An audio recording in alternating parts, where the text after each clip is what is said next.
আসসালামু আলাইকুম। ১১ বছর পর বাংলাদেশ পাকিস্তানের সাথে ওয়ানডে সিরিজ জিতলো এবং এই পুরো ক্রেডিট আসলে তাসকিন আহমেদকে দিতে হয়। কারণ তাসকিন আহমেদ ৪টা ক্রুশিয়াল উইকেট নিয়েছে। এই ৪টা উইকেটের জন্য মেবি বাংলাদেশ আজকে ম্যাচটা জিতছে এবং লাস্ট মোমেন্টে সালমান আলী আঘার যে উইকেটটা, সালমান আলী আঘা যেই লেভেলের খেলতেছিলেন, তিনি ১০৬ রান করে ফেলছিলেন 80+ বলে এবং তিনি সেঞ্চুরি করার পর পুরোপুরি সেট, শাহিন শাহ আফ্রিদিও সেট। এই মুহূর্তে সালমান আলী আঘার ৪৮ নম্বর ওভারে যদি উইকেটটা না নিত তাহলে বাংলাদেশের আসলে ৪৭ ওভারে উইকেটটা না নিলে বাংলাদেশ আসলে জেতাটা খুব টাফ হয়ে যেত এবং সরি ফর মুস্তাফিজুর রহমান তার শেষ ওভারে শাহিন শাহ আফ্রিদির বলে ডিফেন্ড করতে যেয়ে তার এলবোতে পায়ের যে হাঁটুতে ব্যথা পায় এবং তৎক্ষণাৎ তাকে মাঠে থেকে নিয়ে যাওয়ার পরিস্থিতি হয়েছিল, কিন্তু তিনি আসলে সামহাও নিজেকে ম্যানেজ করে, যথেষ্ট কষ্ট হয়েছে নিজেকে ম্যানেজ করে তিনি লাস্ট বলটা করেছিলেন এবং ওই বলে কিন্তু হ্যারি স্ট্রফের উইকেটটা নিয়েছিল, যেটা কিন্তু অনেকটা সহজ করে দিয়েছিল। এবং শেষ ওভারের কথা যদি বলি, শেষ ওভারে পুরো একটা ক্লাইম্যাক্স ছিল। শেষ ওভারের 2 নম্বর বলে কিন্তু রিশাদ হোসেন ক্যাচটা কিন্তু ছেড়ে দেয়। পাকিস্তানে এত দূর আসতেই পারতো না, একদম শেষের ফার্স্ট 2 বলেই কিন্তু উইকেটটা নিয়ে যেতে পারতো, কিন্তু রিশাদ হোসেনের বাজে ফিল্ডিং, ইভেন ওভারঅল পুরো ম্যাচটাতে কিন্তু রিশাদ হোসেনের যে ফিল্ডিং এটা কিন্তু চোখে পড়ছে। প্রচণ্ড রকমের বাজে ফিল্ডিং করছে। ইভেন নাজমুল হোসেন শান্ত কিন্তু প্রায় 46 ওভারে তার জন্য কয়েকটা রান গেছে এবং ওভারঅল বড় বাংলাদেশের যদি চান্সেস দেখি, আফিফ হোসেন 50% চান্স, ক্যাচের চান্স কিন্তু তিনি ধরতে পারেন। বাংলাদেশ কিন্তু যথেষ্ট অমনোযোগী ছিল ফিল্ডে, যেটার জন্য কিন্তু অনেকটা ভোগাইছে। যদি ফিল্ডিং যদি আরেকটু বেটার করতো তাহলে বাংলাদেশ কিন্তু আরও অনেক আগেই জিততে পারতো, কিন্তু লাস্ট মোমেন্ট পর্যন্ত, একদম লাস্ট বল পর্যন্ত কিন্তু পুরো খেলাটা গড়াইছে এবং পাকিস্তান অবশেষে 11 রানে বাংলাদেশ জিতছে এবং it's kind of a history. এবং পুরো ম্যাচটাতে কিন্তু মানে দারুণ একটা কম্পিটিটিভ ম্যাচ ছিল। আজকেও কিন্তু সৌম্য সরকারের বদলে সাইফ হাসানকে নিছে, কারণ সাইফ হাসানকে যে কেন নেওয়া হয়েছে এর কোনো এক্স্যাক্ট উত্তর কার কাছে নাই। এবং সাইফ হাসান যদি দেখে আজকেও কিন্তু তিনি রীতিমতো হতাশ করছে, যারা খেলা দেখছে তারা বলতে পারবে। 55 বলে 36, ওই টাইমে কিন্তু 55 বলে অলমোস্ট তানজিদ হাসান তামিম কিন্তু 77 রানের মতো করছে, কিন্তু আর পাশ থেকে 55 বলে 36, তো পুরো তার অর্ধেক রান কিন্তু করছে সাইফ হাসান। তো একটা কাইন্ড অফ একটা ব্যাকফুটে চলে গেছিলো কিন্তু বাংলাদেশের যে ব্যাটিং লাইন আপ ফার্স্ট থেকেই। নাজমুল হোসেন শান্ত যথেষ্ট সাপোর্ট দেওয়ার ট্রাই করছে ওই মোমেন্টে। 34 বলে 27 রান।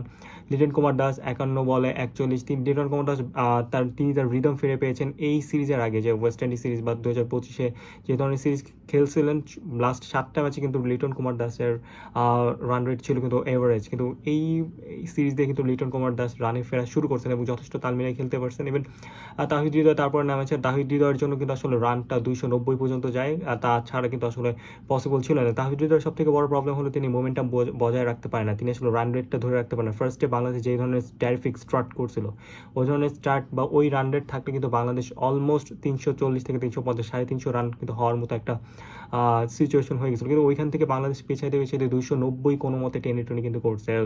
এর অলমোস্ট ডিসক্রেডিট দিতে হয় কিন্তু সাইফ হাসান যাওয়ার পরে নাজমুল হোসেন শান্ত কিন্তু অনেকটা স্লো করে দিয়েছে লিটন কুমার দাস, এবং সব থেকে বড় যে তাহিদ হৃদয় কিন্তু তিনি মোমেন্টামটা ধরে রাখতে পারেন না। সেকেন্ড ওডিআইতে কিন্তু তাহিদ হৃদয় অনেকটা স্লো ব্যাটিং করছে, তার ব্যাটিং দেখে মনে হয় না তিনি আসলে বাংলাদেশকে জেতানোর জন্য নামছে। তো তাহিদ হৃদয় কিন্তু একটা কনসার্নিং পয়েন্ট। হ্যাঁ, আপনারা তো শেষের খেলা দেখে বলতে পারেন তাহিদ হৃদয় ভালো, কিন্তু মাঝখানে যারা মিডল ওভার তাহিদ হৃদয় খেলা দেখছে তারা বলবে যে ব্যাটিংয়ে ক্লিয়ারলি ল্যাকিংস আছে। রিশাদ হোসেন মাত্র 1 বল খেলছে, কোনো রান করতে পারেন, 1 বলেই তিনি বোল্ড হয়ে গেছেন। আফিফ হোসেন কিন্তু আজকে একদম শেষে নেমেছিল এবং আফিফ হোসেনের যে রোলটা ছিল তিনি আসলে ফুলফিল করতে পারেন, 8 বলে 5 রান। বাট তাহিদ হৃদয়কে যে ধরনের মোরালি সাপোর্ট দেওয়া উচিত সেটা কিন্তু পুরোপুরি মোটামুটি মানে 100% না করলে 70-80% আফিফ হোসেন কিন্তু দিতে পারছে। ফার্স্টে আমরা যদি পাকিস্তানের ব্যাটিংয়ের কথা বলি, পাকিস্তানের শাহিজাদা ফারহানকে ফার্স্টের দিকে কিন্তু আসলে বাংলাদেশ উইকেটটা নিয়ে পাকিস্তানকে অলমোস্ট ব্যাকফুটে ফেলতে। শাহিজাদা ফারহান 5 বলে 6 রান করছেন, বল কিন্তু তাসকিন আহমেদ ক্যাচ ধরেছেন। লিটন কুমার দাস পেছন থেকে সাদাগাতকে আজকে নাহিদ রানা দুটো ক্রোশিয়াল উইকেট নিচ্ছে। সাদাগাতকে কিন্তু মাত্র 5 বলে 6 রান করে কিন্তু ফিরেছে নাহিদ রানা। সেম লিটন কুমার দাস কিপার পিছন থেকে ক্যাচ হচ্ছে।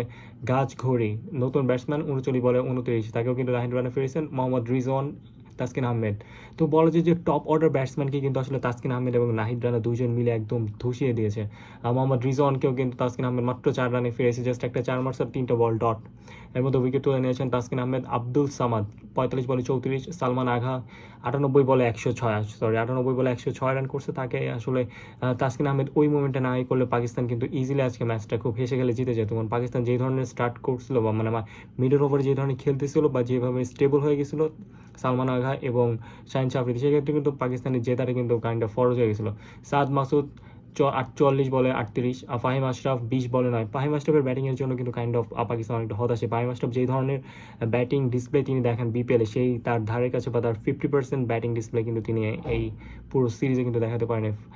শাহিন শাহ আফ্রিদি, যার জন্য কিন্তু পাকিস্তান একদম শেষ পর্যন্ত ম্যাচটা ধরে রেখেছেন, 38 বলে 37 রান করছে, অলমোস্ট কিন্তু পাকিস্তানকে জিতাই দিয়েছিল।